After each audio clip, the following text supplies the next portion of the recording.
A lot to enjoy in the performance again. What particularly impressed you tonight? What impressed me most was that it was our 5th game in 15 days. And the 4 before weren't the most simple ones. So Everton away, we all know, you especially, how of an emotional game that was for both teams, but definitely for us as well.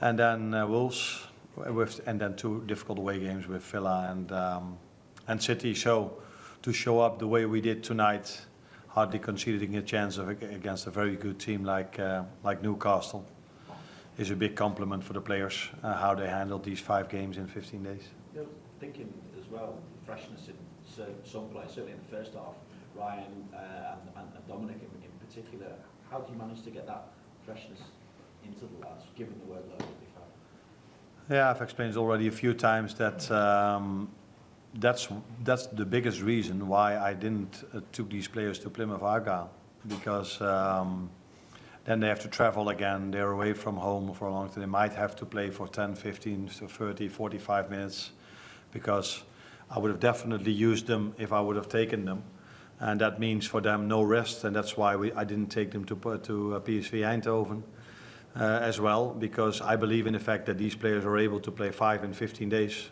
like they show, but they can't do this for 10 months in a row, so they need to have once in a while a break, and we're talking about a break if I'm talking about 5-6 days of not playing a game of football.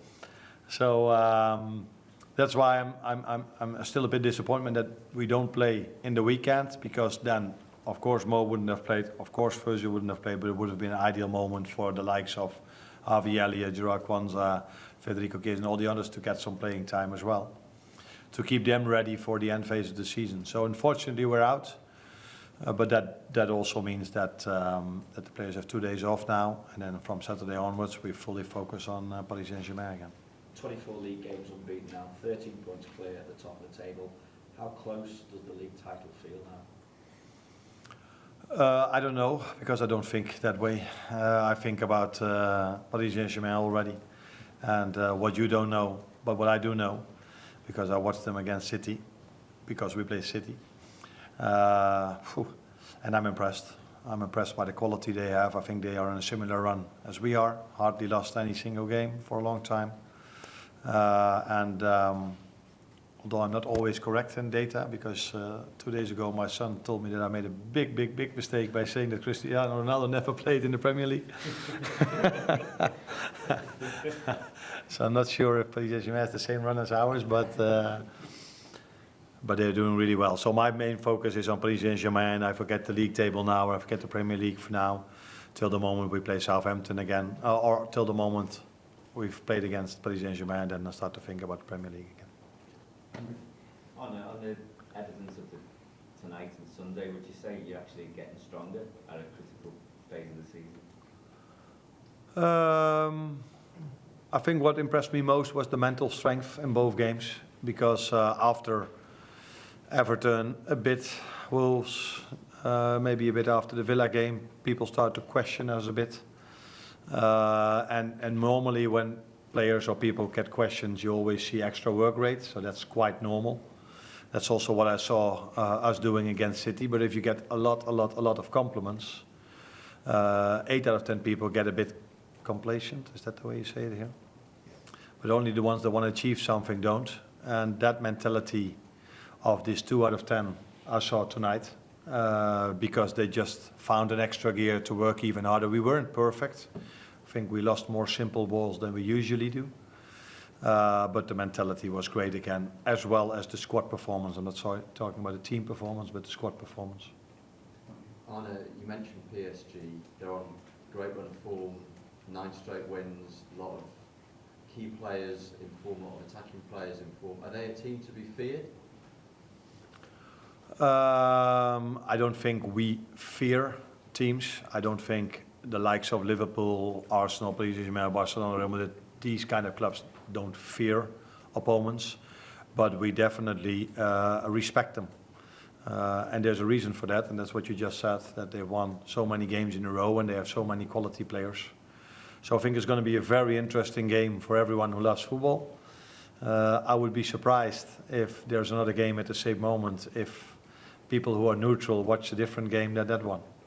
Because I think everyone, including Paris Saint-Germain and us, were looking forward to the game. Hang on, quite a week for Dominic. I mean, he's obviously done a load of work for you all season, but to get 2 big goals in games like this, you must be very pleased for him. Yeah, very pleased for him, because he's a type of player that always looks for a teammate that's in a better position than him, if he has a chance. And this is also what you saw against Villa, where he played that ball square to Darwin.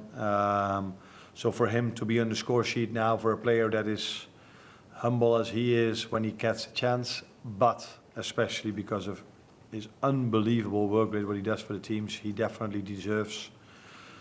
I think he was man of the match today. At least he came in with the trophy, so I assume he was. So he deserves the credits he's getting at the moment.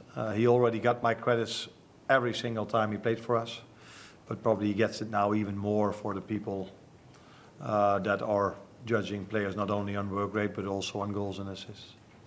Mike? Have you seen that midfield trio improve during the season a lot, and the goals? I know that you have a lot of your attackers get a lot of the goals, but is that kind of what you're expecting as well from them?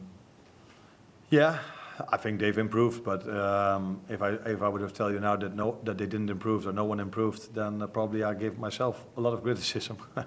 So now I give myself a compliment by saying that they've improved. No. They've put so much work in, and the team is playing so well together that these players did improve. And I think if you wear the Liverpool shirt as a midfielder, you should score goals, maybe except for the number 6, but a 10 or an 8 should provide goals as well, if needed. And not always it has been needed, so sometimes they provide the assist. But today we depended on goals of them as well, and they showed up. Last couple here and here.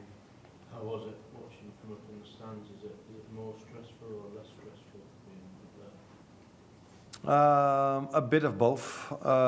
Watching it real time is less stressful, less emotional, let's put it that way, because you don't feel the emotions or the energy of the players. You have a better overview. The downside is that you can see replays as well. And as you know from the reason why I was suspended, that I can get emotional about certain decisions. So that's sometimes then a disadvantage that you can see the replays, especially after 5 minutes. But okay.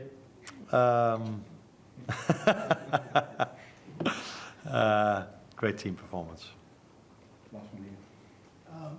Water closed the matches pretty well, past a couple of matches. So how do you appreciate his dedication? I appreciate him a lot as a football player, but also as a human being, because he, no matter how many minutes the team needs him, he always shows up. And the reason why he always shows up, and that is what makes him special, I said it a few times before, if players, and I've worked with many that were in similar situations like him, don't always find the energy to train well or day be night after the game when they didn't have playing time, or 2 days after a game. But it doesn't matter which day of the week it is, if he's played yes or no, he always gives his best in every single training session. And as a result of that, every time the team needs him, he shows up. And that's a big compliment for him, that he brings performances in like he did today.